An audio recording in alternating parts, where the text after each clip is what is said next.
the best one to share, so we were really happy with Desmond Tutu who offered that one. So I'm going to read the Job version. You're welcome to follow along your own version, but this is one of the books, one of the children's Bibles that we bought. This one claims that you can read the Bible in 1 year, 7 minutes a day with your children. And it's like broken up into days, so if you can imagine, this was the July 16th reading that I'm going to read. So it has just like kind of a small snippet of the Bible, but it is from Job 38.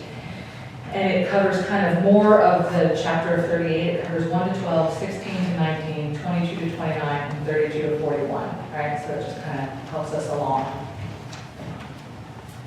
Then God talked to Job from a storm. God said, "Who is this? Who is talking without knowing what he's saying? Get ready like a man. I'll ask you questions now, and you'll answer me. Where were you when I made the earth? Do you understand it? Then tell me, who marked how big it would be? Who was the earth built on? What was the earth built on? That's when the morning stars sang.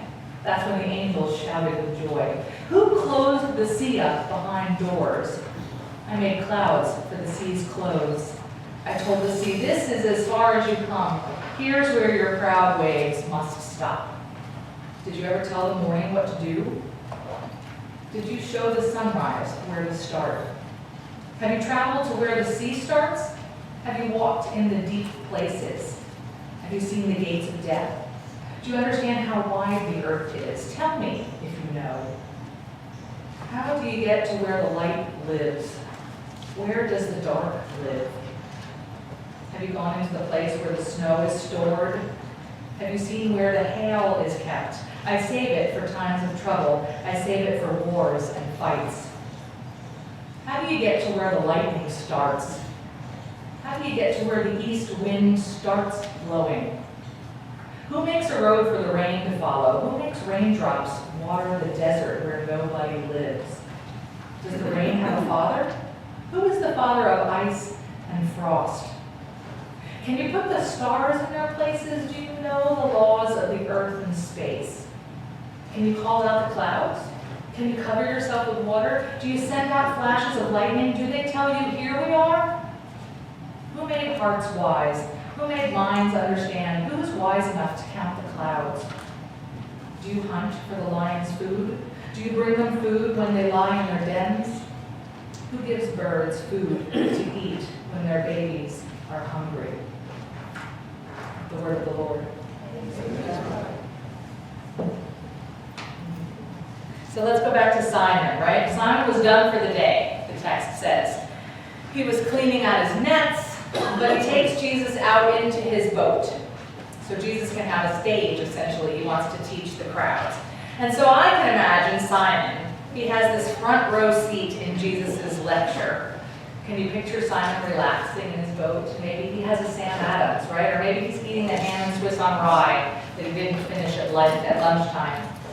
And when Jesus finishes his lecture, he asks Simon to put out into the deeper water. Put out into the water where you can't see what's there. Throw the nets in again. Simon protests at first, but then he concedes. And so he heaves the nets overboard, and he and Jesus begin to pick it up. And the net is so heavy with fish, it begins to break. So let's think about the story as an allegory, right? An allegory is a story that can be interpreted to have hidden meaning. And in an allegory, all of the players and even the objects have a specific representation, right? So let's say that Simon represents us, going about our business. And then Jesus represents wisdom or understanding. The boat represents what we know. And the net represents our attempts at knowing more. And the deep water represents what we don't know yet. So the allegory would then say, wisdom asks us to take what we know and attempt to find what we still don't know or yet don't understand. Wisdom is always calling us a little bit at a time. Think again. Listen. Look for what's going on in the deep water.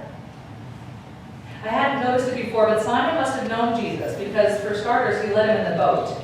And then in the end, when he caught the fish, he called him Master, as if saying, I knew you a little bit, but I didn't know what I didn't know about you. And there's so much we simply don't know. You know how people say that the ocean floor is only 95% explored? Well, I discovered that's not actually true. We have a map of the entire ocean floor at a resolution of 5 kilometers, right? So John Copley from the University of Southampton says, from that, we can see the main features, right? Such as mid-ocean ridges and ocean trenches, but admittedly, the map of the ocean floor is less detailed than the map of Mars, the Moon, or Venus. And then he says, but let's think about it philosophically. When do we decide something has been explored? Is it once we've seen the location for the first time? He says, the local woods where I go and walk my dog look different in the winter than it does in the summer. So should I have considered them explored after my first visit? There's a lot we don't know. Our world, living in our world, caring for our world, listening to our world, understanding our world, knowing our world. I would say ourselves, living with ourselves, caring for ourselves, listening to ourselves, understanding ourselves and one another, knowing us. Let's just say we don't know a lot.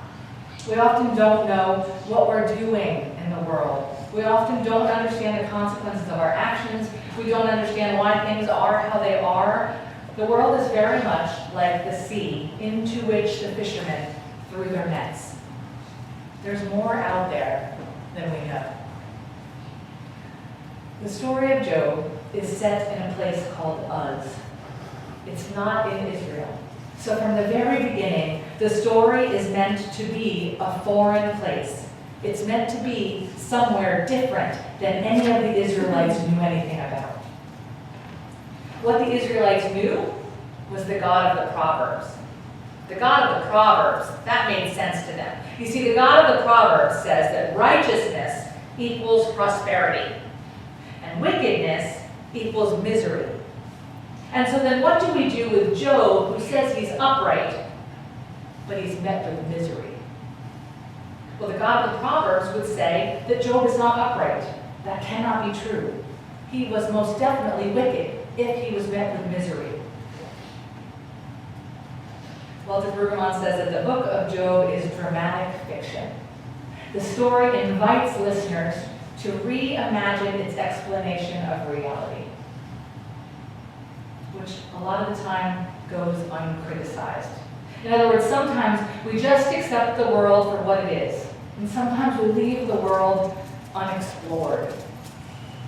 Job challenges the very basic assumptions of who God is and what God does or does not do. And you know the story, right? Satan is talking to God in the beginning, and God asks the Satan if he or she knew Job. And Satan says, sure I do. He's prosperous and happy only because you protect him. And God says, that is not true. Job is upright.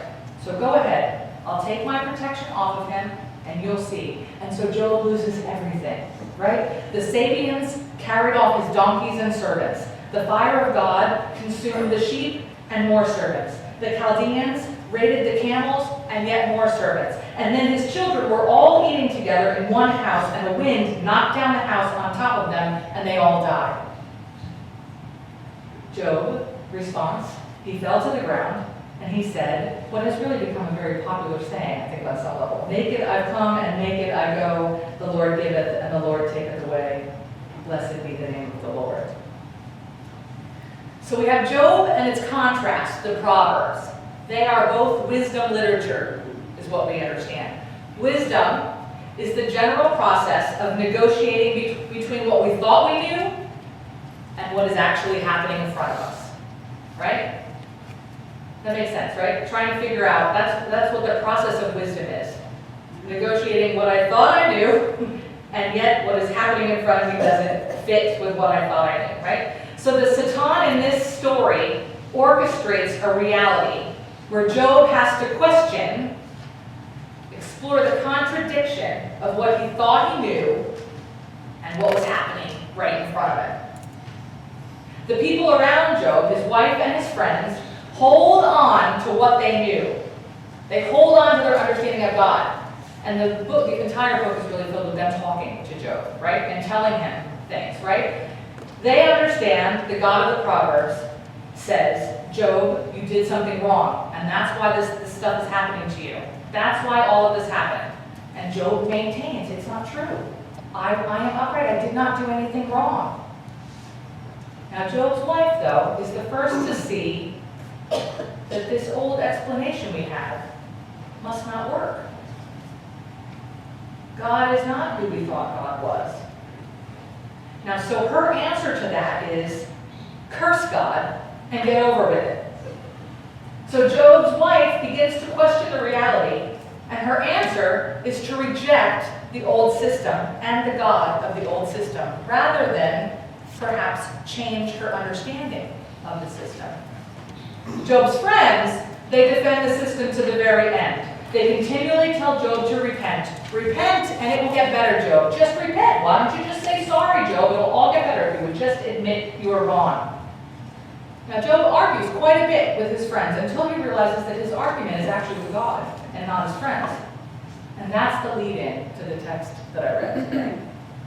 Job has taken issue with God, and finally, God responds with the words, "Where were you when I laid the foundation of the world?" Do you know how the world works, Job? Why would you even think you know how the world works? You don't understand me any more than you understand yourself, and to be completely honest, you don't understand yourself very much. That's what I get out of that whole thing. I think to make matters worse, or how I read it, is that God never actually answers Job's question.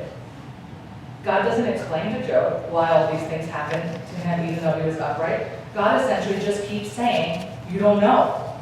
You don't know what you don't know. You don't know how the world works, how the clouds work, how the skies work, how the stars, how the sea. It just lists all these things that Job doesn't understand. God never answers Job. God just speaks of what we don't know. God answers Job by underlining all of that which we don't know or understand. It's like God reminds us of how little we've explored the world, ourselves, or our assumptions of what we believe. And so in the end, Job withdraws his complaint. That's the end of the story. That's the story. And as you know, you read a story, if you think about it, maybe, I'm sure, we've all been to some movie or read some book or we've seen some kind of art that questions what we thought we totally understood, right? Forever we have those questions. You can't unsee it. You know, once you've seen something that questions what you thought you understood, you can't unsee it. That's what happened here. Israel has this beloved, horrible, haunting story about what they think they know of God and how it isn't necessarily true. We know the ocean from 5 kilometers away. That's amazing that we do. But it's nothing that we would call focused or that we would check off as explored.